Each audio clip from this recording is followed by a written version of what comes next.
এভাবে credit burning বাড়তে লাগলো। বাবা অসুস্থ হলো, অনেক টাকা দরকার বাবাকে বাঁচানোর জন্য। অনেক ট্রাই করলাম, তাও বাবাটা থাকলো না, চলে গেল। শেষকৃত্য শ্রাদ্ধ কর্ম করতে আরও ঋণ, ব্যাংক ঋণে আরও বাড়ল, মানুষের থেকে ধার নিয়ে ঋণ আরও বাড়ল। বউ এখন অসুস্থ, সামনে আরও খরচ।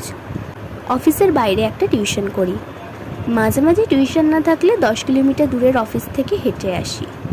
মাঝে মাঝে এমন দিন যায় সকালে 2টা রুটি, দুপুরে বাসা থেকে আনা ভাত সবজি, আর রাতে 2টা ভাত খেয়ে আমার দিন কেটে যায়।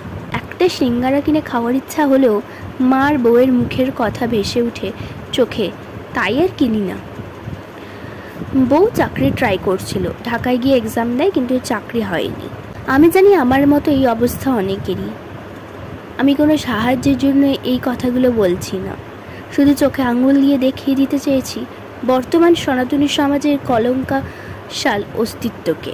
পকেটে টাকা না থাকলে শুধু সামাজিকভাবে হেয় না হয়ে ভয়ে আর আত্মঅহংকারে সঙ্গী হয়ে চলা এই আমাদেরই আর্থিক শেষ করে দিচ্ছে।